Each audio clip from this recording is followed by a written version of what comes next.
Ya, a ver, hoy día vamos a hablar de afecciones ortopédicas más frecuentes en niños y adultos. Esta primera parte va a ir acompañada de alguna cuestión teórica pequeña. Eh, Después vamos a hablar de algunas enfermedades degenerativas. Si estamos hablando de enfermedades degenerativas, básicamente estamos hablando de pacientes adultos. Y nos han puesto también a hablar un poco de artrosis. Vamos a dar algunas generalidades para el conocimiento, digamos, más o menos superficial del tema, porque cosas o temas muy, digamos, avanzados de especialidad no se van a tocar. A ver, muy bien. Vamos a, vamos a hablar entonces de la primera parte, que es afecciones ortopédicas, en este caso a nivel pediátrico. Cuando nosotros hablamos de trastornos de crecimiento y desarrollo, estamos dirigiéndonos a una zona de, digamos, de la traumatología, donde vamos a encaminar cuestiones básicamente ortopédicas. Problemas que pueden venir con el nacimiento, problemas que pueden venir en el desarrollo del feto, del embrión. Eh, Tenemos algunos, digamos, algunos problemas que se van a evidenciar básicamente en el nacimiento. Muchos de estos problemas van a estar relacionados con problemas genéticos. También van a haber distocias en este caso, ¿no? Pacientes muy pequeños, útero en este caso demasiado rígido. Eh, Vamos a empezar entonces en este caso hablando de las enfermedades en las extremidades superiores, que nos ponen en general como hay algunas displasias de tipo óseo. Estas displasias pueden ser de diferentes modalidades, se pueden presentar. Algunas pueden desencadenar en tumores y otras simplemente en patologías, digamos, sin ninguna alteración posterior.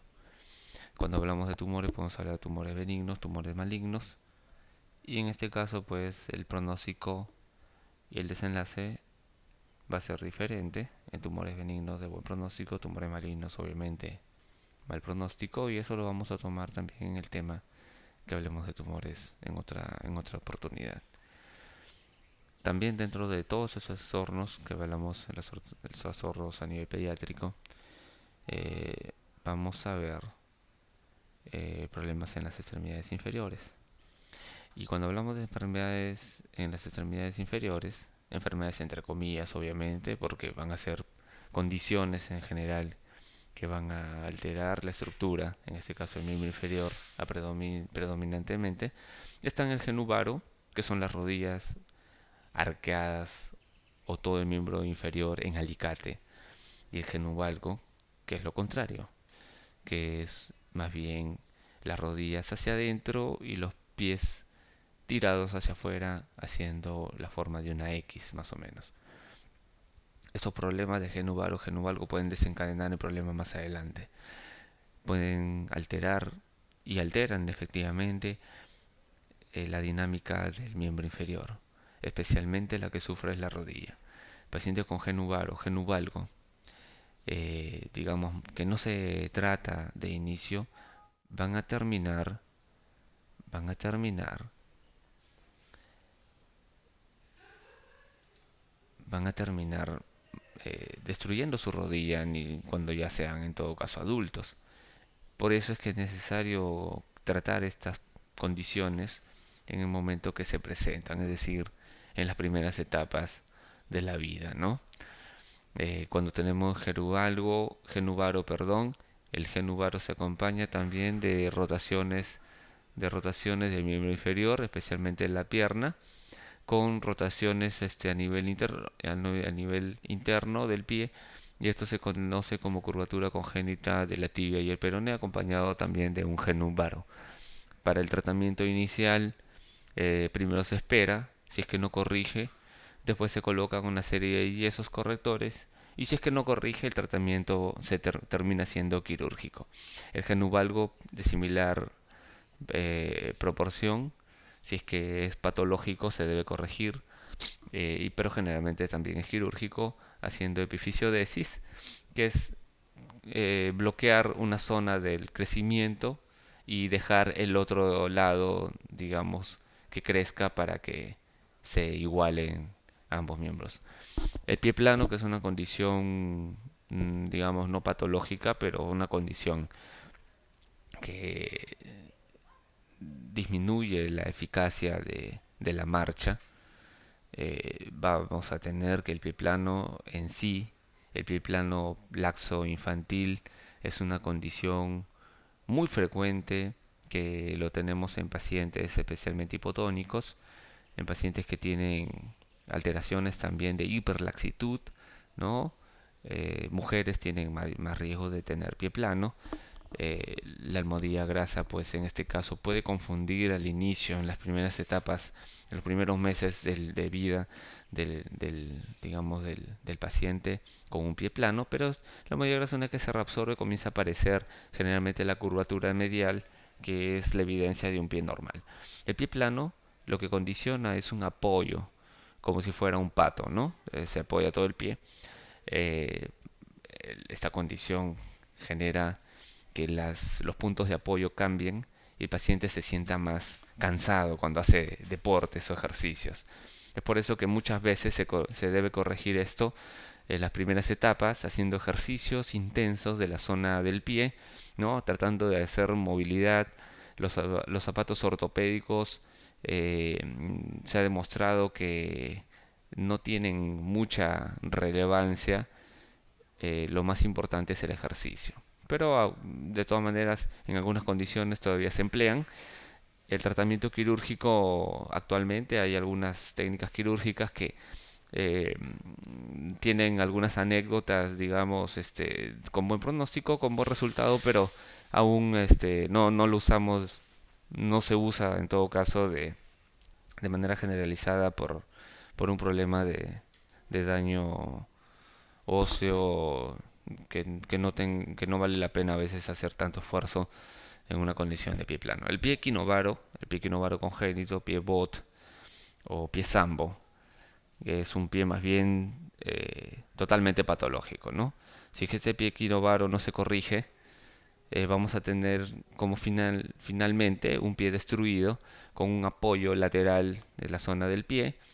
Y esto lo podemos ver, por ejemplo, en los niños de África, ¿no? Hay ustedes pueden ver en películas, pueden ver en internet mismo, pueden buscar videos.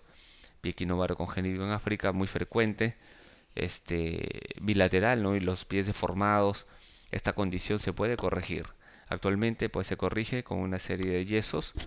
Tenemos el método Ponseti, que es una serie de yesos correctores que se dan de manera seriada, considera más o menos 5 yesos, y se termina corrigiendo el pie solamente con los yesos.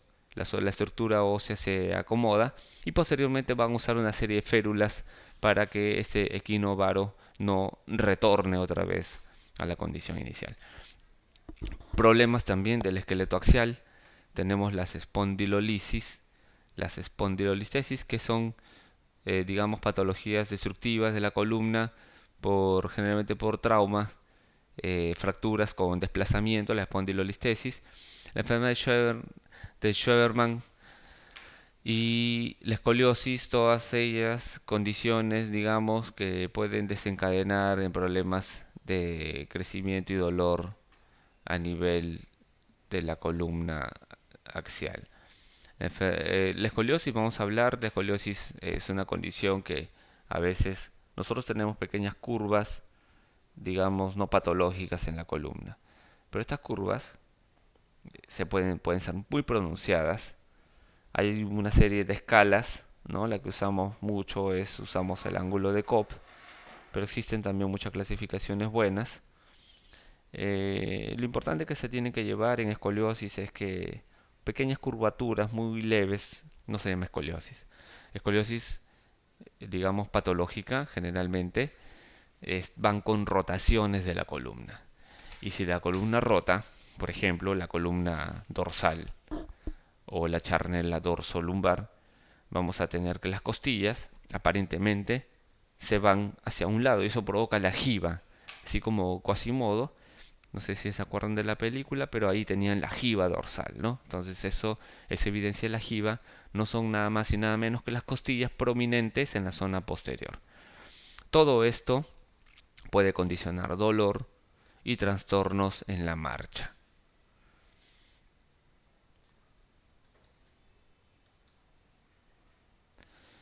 Vamos a hablar un poquito más de la enfermedad de Schoeberman, por eso no lo mencioné mucho hace un momento. Eh, lo que sucede es que hay un problema de necrosis avascular en cuerpos vertebrales. Esto, obviamente, la necrosis avascular es un problema idiopático, no se sabe por qué se da, simplemente aparece en algunos pacientes, ¿no? Es muy frecuente a nivel dorsal, ¿sí? También existe a nivel lumbar. Tenemos una serie de imágenes, dentro de ellas zonas con compromiso, en este caso parcial de del cuerpo vertebral, con compromiso también del siguiente cuerpo vertebral y del disco. Todo esto produce una alteración y se menciona que es la segunda causa más común de dolor de espalda en niños. Una condición bastante interesante que deberíamos tener en cuenta porque en realidad los problemas de dolor en la espalda en los niños a veces pasan inadvertidos o no los tomamos en cuenta como deben ser.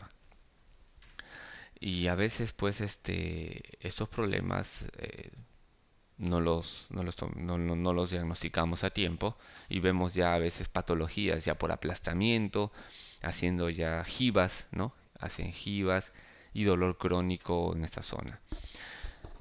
Puede abarcar al menos, dicen, 3 vértebras y efectivamente es así, porque es una patología, una necrosis vascular que se extiende, pues esto puede avanzar. Y aparecen los clásicos nódulos de Schmorr. ¿Qué cosas son? Son nada más y nada menos que zonas de fibrosis que aparecen en las zonas de necrosis del hueso a nivel, digamos, esto es por reparación. Son nódulos clásicos, ¿no? De una necrosis vascular. Genera escoliosis, hiperlordosis, sifosis, etcétera, todas las deformidades, porque la columna, en este caso las vértebras, pierden la fuerza de sostén en esa zona. Pueden ver a ustedes la imagen, ¿sí? Como pueden ver acá, la imagen con los nódulos de Schmorl, ¿sí? Acá podemos evidenciar también las cuñas, ¿no? Con aplastamiento a nivel anterior, ¿sí? Y acá podemos ver que existen también vértebras, no sé si pueden ver acá que está un poco alterada la estructura, ¿no? Y esto presenta pues problemas de dolor en el paciente. La escoliosis, acuérdense, y es una, digamos, condición eh, única, que la escoliosis como enfermedad siempre tiene rotación del eje de la columna y eso es algo que nunca se deben olvidar. Si nosotros tenemos una escoliosis sin rotación, entre comillas escoliosis, puede deberse a muchas causas. Y dentro de ellas, por ejemplo, la dismetría de miembros inferiores. Si ustedes tienen un miembro inferior más corto que el otro, si ustedes separan, van a bascular la pelvis y aparentemente va a haber una escoliosis en la columna. Y así muchas condiciones, ¿no? Que pueden generar escoliosis entre comillas. Pero las verdaderas escoliosis tienen rotación de la columna. Tenemos acá dentro de las escoliosis las causas congénitas. Podemos tener una hemivértebra donde solamente se desarrolla, como pueden ver acá, un pedazo de vértebra y el otro no existe. Una hemivértebra. Acá otra hemivértebra y pueden ver cómo esta columna se ha desviado totalmente por una condición anatómica congénita. La persona nace así. Las neuromusculares, la parálisis cerebral infantil, que condiciona que el paciente pues tenga una serie de contracturas porque el cerebro pierde la capacidad de controlar, digamos, los músculos de manera adecuada. El paciente es espástico y va a generar en algunas zonas de contractura, especialmente en la zona de la espalda, eh, dorso- dors- torsiones, rotaciones, y esto después se va a estructurar y el paciente va a persistir con una escoliosis secundaria, un PCI. Es importante anotar que las posturas a nivel de las etapas en las que se forma, digamos, el eje de la columna, malas posturas pueden también similar a un PCI y pueden generar a nivel, digamos, a nivel crónico, también condiciones de estructura con pequeñas escoliosis fabricadas, digamos, por nosotros por malas posturas. La que nunca se debe olvidar, también la idiopática o juvenil, es muy frecuente y es la más frecuente dentro de todas las tipos de escoliosis, de todos los tipos esta es la que gana, muy frecuente en mujeres, inicia después de los 10 años, generalmente estas chicas son altas, ¿no? Delgadas, ¿no? Con una facies característica, ¿no? Eh, rotaciones de la columna y generalmente se asocian también con acortamiento de un miembro pélvico. ¿Cómo es esto? Hay una hipoplasia a veces, inclusive de un hemimiembro, ¿no? Así es. Entonces, no se olviden las lesiones de tipo escoliosis como afecciones, ¿no? Podemos ver acá rotaciones, miren, no sé si pueden ver, síganme por favor acá, con las apófisis espinosas y pueden ustedes ver que acá están primero en el medio y después se hacen izquierdas, ¿no? Entonces, una rotación, ¿sí? Una rotación a la izquierda y pueden ahí evidenciar, bueno, no se nota mucho acá, pero las costillas rotan, ¿no? Rotan y generan pues un cuadro, en este caso, conjiva derecha, eh, un cuadro pues de escoliosis. Un caso de escoliosis idiopática juvenil. Otros problemas, por ejemplo acá, habíamos visto el varo, ¿no? El varo y el valgo. El varo genera un eje mecánico invertido, es decir, el paciente se para y la fuerza, en este caso de sostén, se va a ir hacia medial. Se va hacia medial, la cabeza femoral y el apoyo del pie, ¿no? A nivel tobillo. Ustedes ven cómo toda la fuerza se va acá y el miembro, la rodilla hacia afuera. Se supone que con el tiempo esto va mejorando, ¿no? Ustedes pueden ir viendo que el eje de la tibia y el eje de la rodilla van metiéndose y van mejorando, ¿no? A los 9 meses más o menos. Ya cuando empieza a caminar, este eje se supone debería corregir, ¿no? Pero en algunos pacientes no mejoran. Por eso es que se dice que después del año y medio, el paciente debería recibir ya una ayuda, ¿no? ¿Y cómo es la ayuda? Lo primero son unos yeso correctores. Si es que el problema es muy grande, debería recibir el tratamiento con apoyos ortopédicos y siempre está el tratamiento quirúrgico esperando si es que no se puede corregir con nada. El genuvaro, como pueden ver acá, fisiológico hasta los 18 meses, año y medio. Esto también nunca se deben olvidar. Son cosas que tienen que tenerlo así muy claras. Asociados a raquitismo, por ejemplo, ¿no? Deficiencia de la vitamina D. Y esto se da en algunos países donde hay poco sol, ¿no? Entonces, el raquitismo, es una condición.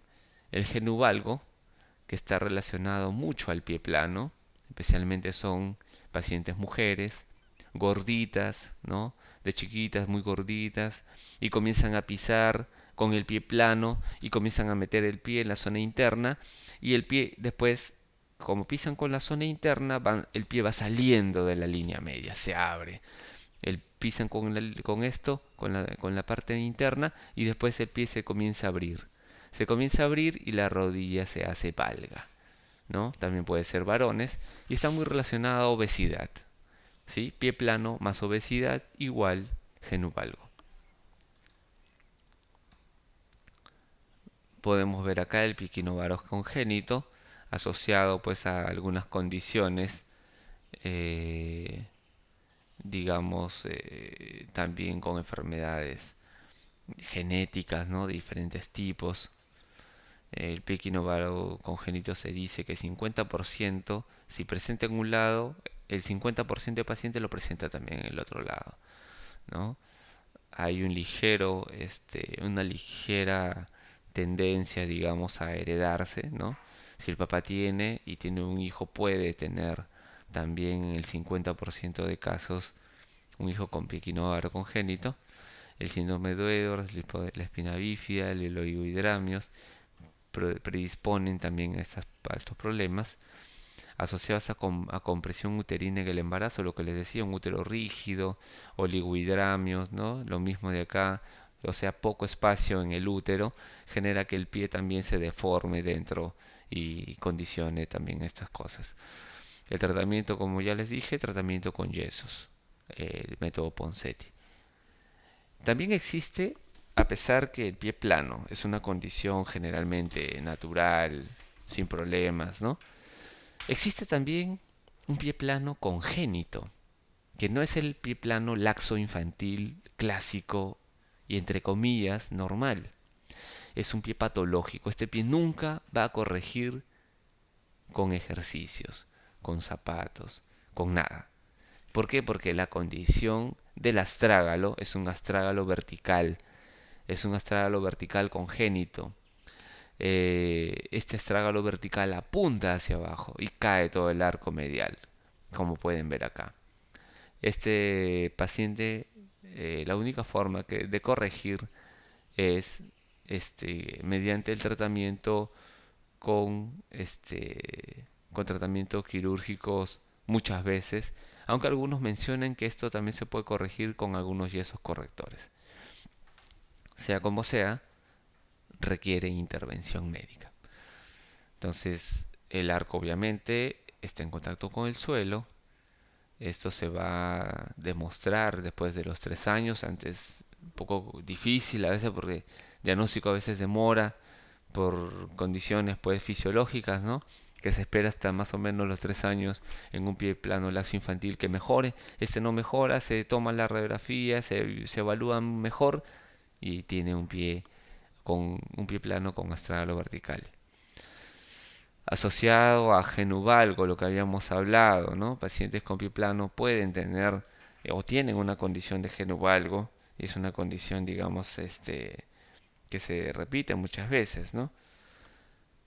Y asociado a coalición tarsal, es decir, toda la zona posterior se forma un bloque y queda en este caso sin mucha movilidad. ¿Sí? Ahora vamos a ir con la siguiente. Más lesiones congénitas. Displasia congénita de la cadera. También la displasia congénita de cadera predispone a muchas patologías que después lo vamos a ver. Lesiones metabólicas, displasias óseas, enfermedad de Duchenne. La displasia de cadera es un problema de la cabeza femoral con el acetábulo, es una discrepancia. No se forma en los núcleos como deben ser. Pierde forma la cabeza, pierde forma el acetábulo. Por lo tanto, si es una cuestión de continente y contenido, la cabeza se va a subluxar o luxar, dependiendo del grado de displasia. está muy frecuentemente relacionado con problemas ligamentarios o laxitudes, en problemas de de ortopedia, ¿no? Este, a nivel pediátrico, generalmente estos problemas son por hiperlaxitudes y este no se escapa a la regla. La laxitud articular provoca un problema y hay una discrepancia, sale de su sitio, la cápsula articular se pone laxa, el aurum también se sale, digamos, de su ubicación habitual. Por lo tanto, tenemos luxación o subluxación y las displasias tanto del desarrollo acetabular como el desarrollo de la cabeza femoral. Hay una serie de tratamientos, pero antes vamos a hablar del diagnóstico, ¿no? El diagnóstico es muy fácil, ustedes tienen que aprender a hacer su ortolani y su Barlow para que puedan tomar al paciente apenas, digamos, nace. Tienen que evaluar las caderitas, ¿no? Y si sienten un clic, una inestabilidad, ese paciente debería ser evaluado después por el ortopedista y si es que lo requiere recibir un tratamiento. El tratamiento generalmente es colocar la cabeza en su sitio, ¿no? En una posición de ranita. A veces se usan yesos, a veces inicialmente se usan pues primero el arnés de Pavlik, que seguramente por ahí alguien ha escuchado, un familiar, me ha puesto el arnés de Pavlik a mi sobrinito, ¿no? Pero el tratamiento con yesos ya cuando el paciente ya tiene fuerza, ¿no? Y ya no va a hacer nada el arnés, yesos, ¿no? Y el tratamiento final que más o menos se da al año, que es este tratamiento quirúrgico, y lo que se hace es se coloca la cabeza femoral dentro del acetábulo, se hace una serie de correcciones a nivel del ligamento redondo, a nivel de la cápsula articular, del tendón del psoas ilíaco, y luego se coloca también yesos, ¿no? Entonces, esto, digamos, es una condición prevenible debido a que hay pacientes que llegan, por ejemplo, con 30 o 40 años, con una displasia que nunca se diagnosticó y con unas cabezas femorales pues prácticamente ya saliendo de la pelvis, ¿no? Y son condiciones pues quirúrgicamente hablando muy, muy difíciles, ¿no? de, de tratar. Hay una serie de ángulos que tenemos que ver. Se dice que el ángulo acetabular debe ser menor a 28 grados, ¿no? Después, ya que, digamos, el paciente tiene algunas condiciones, más o menos entre los 3 y 6 meses, ¿no? El ángulo debe estar cayendo, 28 grados, después 24, 25 grados. Pero acá, por ejemplo, claramente tenemos una patología, ¿no? Un ángulo muy parado de 40 grados. Si ustedes notan en el lado derecho, podemos evidenciar acá una parte blanca, ¿no? Que vamos a llamar en este caso, porque se trata de una radiografía radiopaco, ligeramente radiopaco. Esto se llama el núcleo de crecimiento de la cabeza femoral. En el otro lado podemos evidenciar que está ausente. Precisamente el hecho de estar continente y contenido dentro, digamos, de esa estructura ayuda a formar el núcleo de osificación de la cabeza femoral. Cuando esto sale de su sitio, no se forma, ¿no? Por eso que acá lo ven más o menos formado y acá no está formado. Con el tratamiento se supone, ¿sí? Aquí tenemos ya ángulos corregidos, mejoró este también un poco porque avanza el tiempo y después acá tenemos un ángulo mejor porque se ha corregido la subluxación que tenía al inicio. Cuando tenemos pacientes menores de 3 meses, lo que se recomienda son ecografías, ¿no? Y vamos a medir dos ángulos, el ángulo alfa y el ángulo beta. Y no son nada más que proyecciones de la cabeza femoral y del acetábulo, ¿sí? Medidos con la ecografía, donde vamos a tener que el ángulo alfa tiene que ser mayor a 60, este ángulo mayor a 60, porque esto quiere decir que está dentro, esta zona de la cabeza femoral está dentro del acetábulo. Y el ángulo beta tiene que ser menor a 55, porque si es que se sale, digamos, para acá, si es que es muy amplio esto, quiere decir que el acetábulo está muy abierto. Por lo tanto, el ángulo alfa y el ángulo beta me ayudan a saber si la cabeza femoral está en su sitio.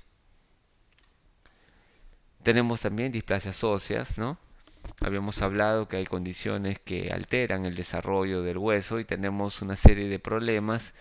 Están asociados también a problemas genéticos, las displasias tanatofóricas, la condroplasia, que son problemas en el crecimiento, la osteogénesis imperfecta, que es un problema del colágeno, ¿no? De los genes col1, col2, la condrogénesis, que también es un problema en la zona del cartílago de crecimiento, síndrome de Young, la condrodisplasia punctata y digamos son misceláneas para tenerlas solamente en cuenta que existen. Lesiones metabólicas congénitas y adquiridas, tenemos ahí las distrofias óseas, que son nada más y nada menos que lesiones constitucionales, ¿no? Es decir, problemas en este caso de tipo de crecimiento, ¿no? De algunas estructuras, ¿no? Ahí tenemos un clásico problema, el hiperparatiroidismo, ¿no? El hipotiroidismo también que provoca alteraciones en la estructura ósea. La osteopetrosis, que es una hipercalcificación de los huesos. El raquitismo, que le habíamos hablado por deficiencia de la vitamina D.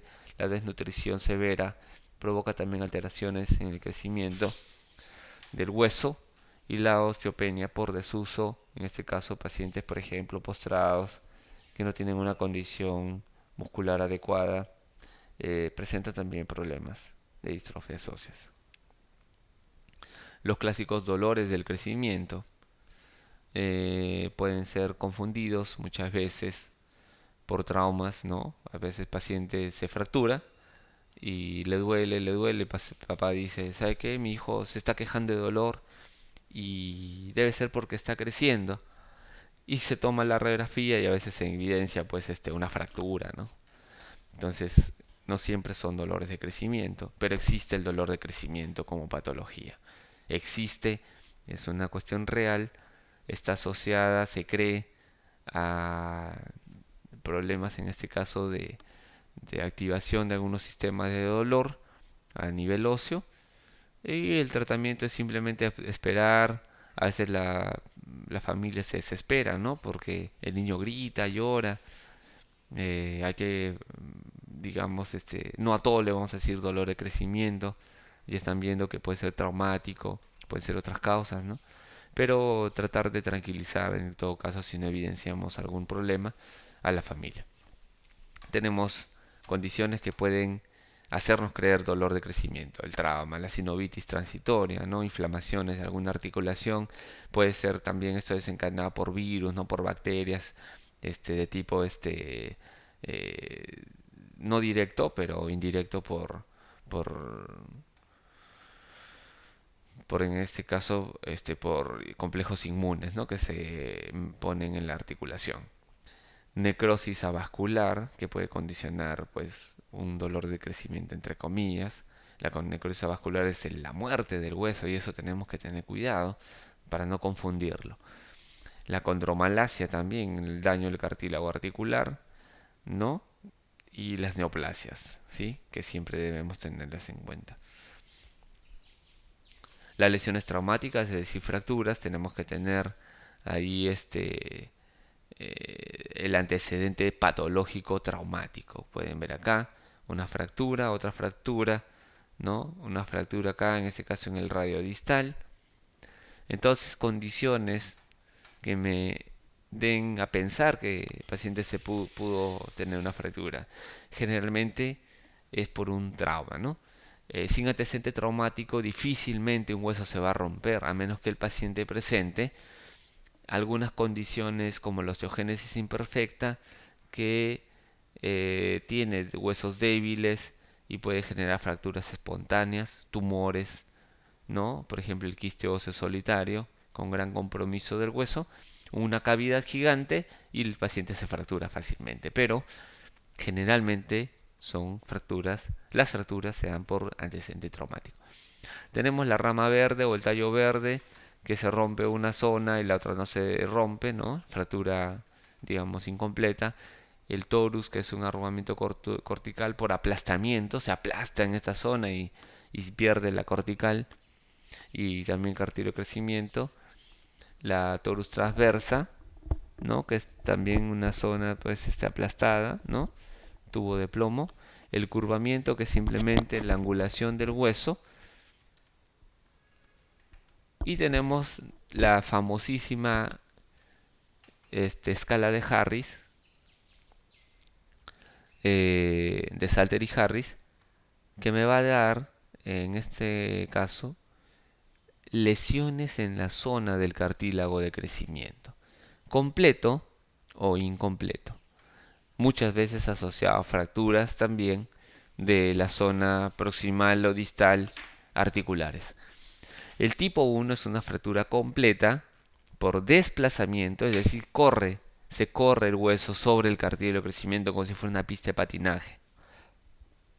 Entonces, tenemos una condición acá, en el Salter 1, que el cartílago corre, no se daña demasiado, digamos así. Tenemos acá el tipo 2, que es con una cuña a nivel de la zona articular, ¿no? Distal, agarra un fragmento. El tipo 3, que es lo contrario, la fractura se da más bien a nivel distal o proximal, en todo caso a la diáfisis. Y el tipo 4, que es una fractura por fractura y digamos a nivel tangencial, que agarra toda la zona articular y también agarra la zona del cartílago de crecimiento. Y el 5, que es un aplastamiento del cartílago de crecimiento. Este es el de peor pronóstico. ¿Por qué? Porque acá el cartílago de crecimiento, una vez aplastado, no vive, se muere. Por lo tanto, el paciente va a tener problemas en el crecimiento, en el hueso, y va a generar deformaciones, muchas veces deformaciones limitantes a futuro. El tipo 1 y el tipo 2 se pueden reducir, digamos, de manera manual y colocar tratamiento ortopédico. El tipo 3, 4, tratamiento quirúrgico. También tenemos lesiones traumáticas por exceso de uso.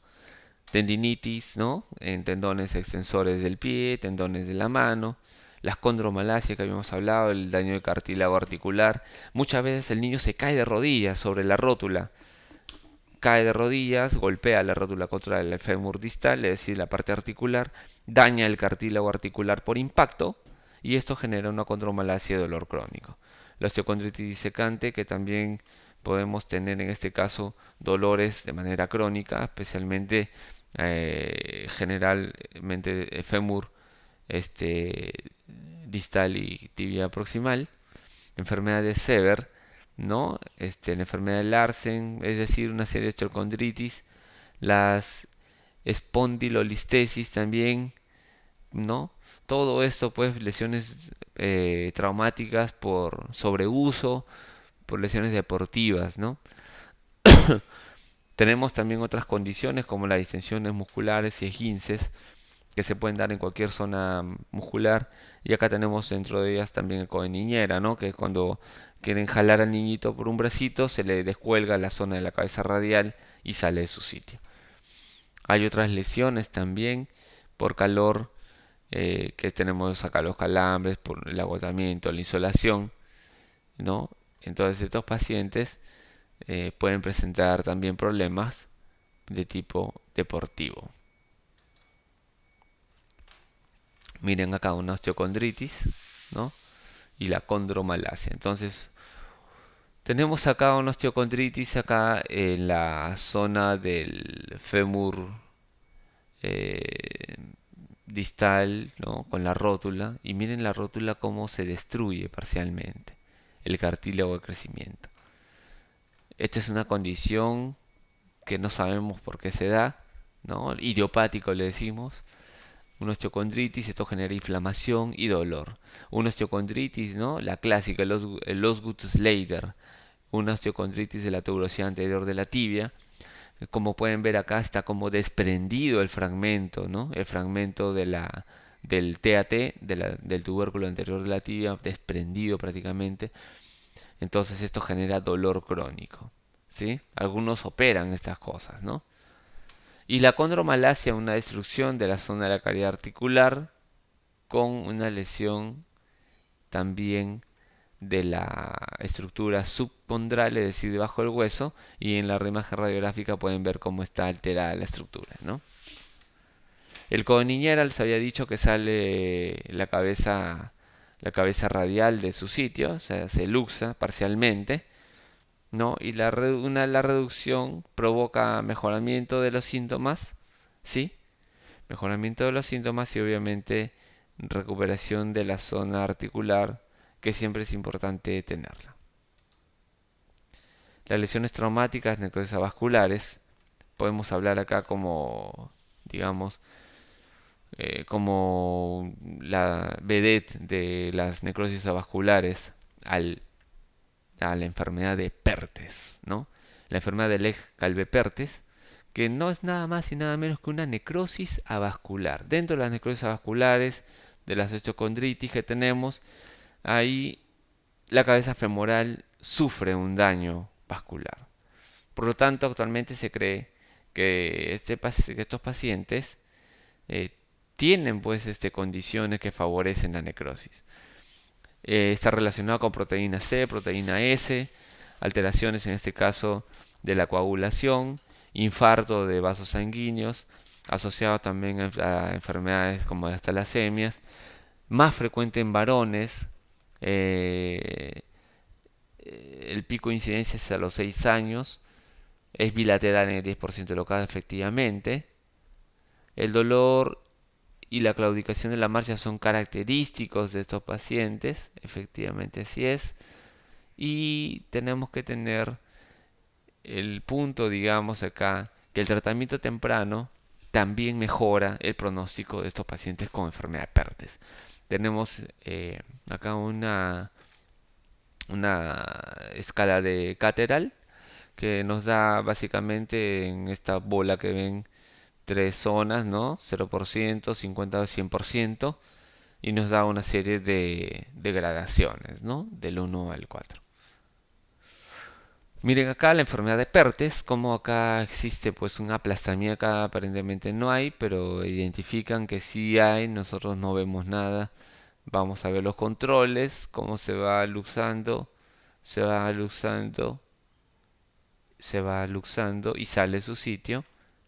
Y pierde también la morfología de la cabeza y el acetábulo, con una cabeza aplastada, ¿no?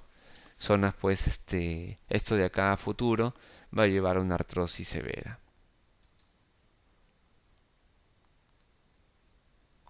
Acá tenemos otras lesiones, la epifisiolisis de la cabeza femoral. Miren cómo en la zona del cartílago de crecimiento, que es una zona débil, se corre todo el cartílago de crecimiento. ¿Qué les parece? O sea, es como una pista de patinaje. Es una zona de poca fuerza. Entonces, estos pacientes clásicos son pacientes varones, gorditos, ¿no? Está asociado con el síndrome adiposo genital también. Entonces, el peso excesivo, hacen un poco de poca actividad física, son hipotónicos y hacen, digamos, una pequeña actividad como caminar y esto puede sufrir una epifisiolisis, es decir, se corre el hueso en la zona del cartílago de crecimiento, ¿no? Así es. Acá tenemos, dice acá, desplazamiento posterior gradual de la cabeza femoral, pues efectivamente comienza a salir, ¿no? Hacia atrás, más frecuente en varones. Pico de incidencia entre los 10 y 15 años, efectivamente, es una enfermedad de la adolescencia. Y la etiología es obesidad, así es. El aumento de peso excesivo es un problema.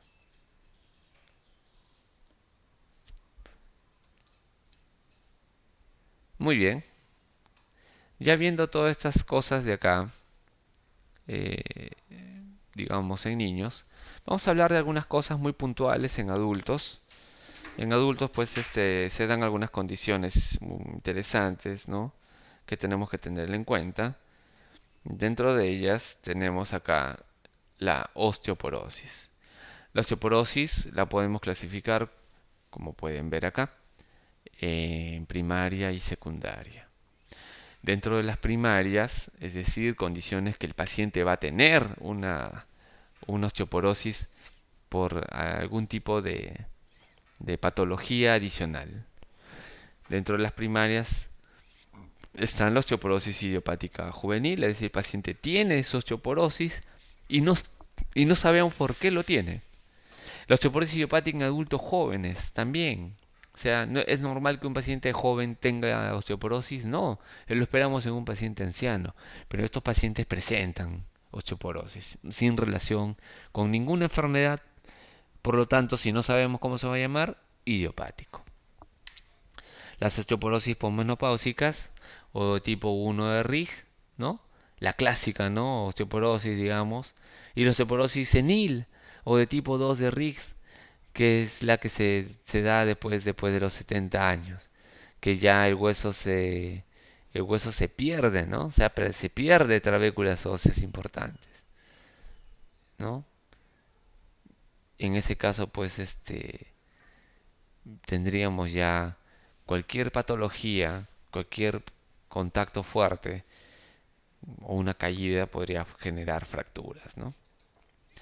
Pueden ver acá un hueso saludable, un hueso bueno y un hueso con osteoporosis y pueden ver claramente cómo las celdas óseas se abren y se abren, ¿sí?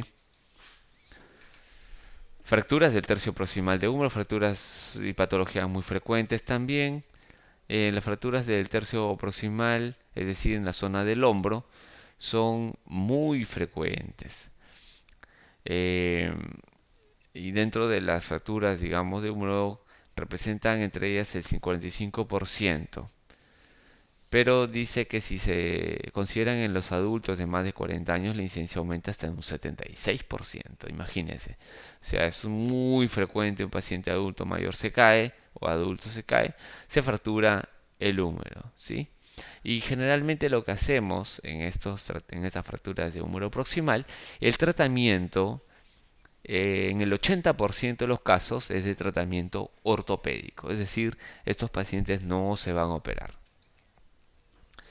Pero hay algunas condiciones que lo dieron, pues, digamos, algunos que estudiaban el hombro y dijeron, hay condiciones que nosotros sabemos que esta cabeza no va a ser viable, es decir, esta cabeza se va a ir inexorablemente a la necrosis avascular porque se pierden vascularizaciones en la fractura de los fragmentos y dijeron esto, hay que corregir quirúrgicamente como pueden ver acá, con placas y tornillos, o en todo caso sacar todo y colocar una prótesis. Tenemos también las fracturas de cadera, ¿no? Pueden ver acá una paciente, miren esta bolita, como está echadita en su cama, ¿no? Con su sillón antiescaras, ahí en el pabellón de traumatología, y le toman pues su fotito, echadita, tiene ya un DHS en una cadera, y se fractura la otra cadera, ¿no? En todo caso, esta paciente, pues, ustedes pueden ver, es una adulta mayor, viejita, más de 80 años, tiene condiciones patológicas, pues en este caso, la osteoporosis marcada, pérdida de los reflejos, disminución del tono muscular, por lo tanto, gran riesgo de sufrir caídas, ¿no? Y se cae, se fractura la otra cadera, y el tratamiento en este caso también se vuelve quirúrgico. Tenemos también fracturas de radio distal. Dentro de la fractura de radio distal tenemos la clásica fractura de metáfisis, la fractura de Coles. En este caso la clasificación de Fernández, donde me da una serie de zonas de fractura, ¿no? Tipo 2, tipo 3, el tipo 4 con luxación, prácticamente el 5 con una pérdida de la estructura y con fractura de cúbito. Representan las peores de peor pronóstico. El tratamiento quirúrgico siempre que sea necesario restablecer la superficie articular o la alineación, en este caso, del radio distal, ¿no? Clasificación de Fernández. Ustedes de repente tienen la experiencia de ver una fractura de radio distal de tipo Coles. El tratamiento generalmente en este tipo es de tratamiento ortopédico con reducción incruenta y un yeso braquipalmar. Y esto nunca se deben olvidar tampoco. Tenemos otras afecciones como fracturas osteoporóticas vertebrales e hipercifosis osteoporótica. La porosis del hueso genera que el impacto continuo al caminar, ¿sí? Aplaste las vértebras, especialmente en la zona corporal, el cuerpo vertebral se aplasta y genera una cifosis, ¿sí? De la zona tóraco-lumbar, la charnera también se abomba y la zona de la zona anterior lumbar se abomba también hacia adelante. Esto termina comprimiéndose y el paciente termina disminuyendo de tamaño y termina con una cifosis, ¿sí? Hipercifosis y aplastamiento por fracturas por la condición de la osteoporosis. Tenemos también la captocornia, ¿no? La captocornia es nada más y nada menos que la angulación en este caso, ¿no? Capto angulado, córnea, pues este caso columna, una columna angulada. Pueden ver acá como estos pacientes pues se doblan, ¿no? Y eso ya es a veces incorregible, ¿no? El paciente ya lo quieren echar en la cama y sufre. Es una condición también que se da en los pacientes adultos. Y la artrosis, ¿no? La vedette, digamos, de todas nuestras patologías en el adulto. La artrosis es una condición que todos lo vamos a tener, en más o menor grado. Condiciones patológicas pueden desencadenar artrosis. En este caso no vamos a hablar de esas condiciones, vamos a hablar solamente de las naturales entre comillas. Naturales entre comillas digo porque el deporte, que muchos digamos de nosotros nos gusta hacer, varones o mujeres, tenemos pues una condición de desgaste articular, tanto en la zona de la cadera como en la rodilla. Y este desgaste articular entre comillas normal genera pues que haya una disminución del espacio articular, aparición de geodas, también haya una proliferación de osteofitos, que es un hueso alrededor de la articulación, por lo tanto dolor y muchas veces estos pacientes terminan en prótesis. Acá tenemos una gonartrosis, una artrosis de rodilla muy intensa también. Ustedes pueden ver que prácticamente no hay espacio articular, aparte de eso se ha subluxado hacia posterior y lateral. Este paciente pues debe tener seguramente dolor intenso y el tratamiento también en este caso probablemente sea la colocación de una prótesis de rodilla. Muy bien, entonces hemos revisado patologías de diferentes tipos, ¿no? De manera, digamos, superficial. Vamos a terminar con un cuadro de incidencias. Miren, este cuadro a mí me gusta mucho, lo conservo. Nos habla de la artrosis en pacientes mujeres y pacientes varones. Y ustedes pueden ver que la artrosis de rodilla, la que está en anaranjado, siempre es superior tanto en varones como en mujeres. Luego de eso, en mujeres, la artrosis en manos llama la atención. Hasta los 60, 70 años, artrosis de manos. En cambio, en el varón, la artrosis de mano y la artrosis de cadera se dan en una proporción, digamos, baja y similar, que obviamente aumenta más allá acercándose hacia los 65 años, ¿no? Hay un despunte de todo lo que es artrosis en la sintomatología. Entonces, no se olviden, la artrosis de rodilla es la más frecuente tanto en varones como en mujeres. Muy bien, eso sería todo. Yo entonces me despido. Gracias por su atención.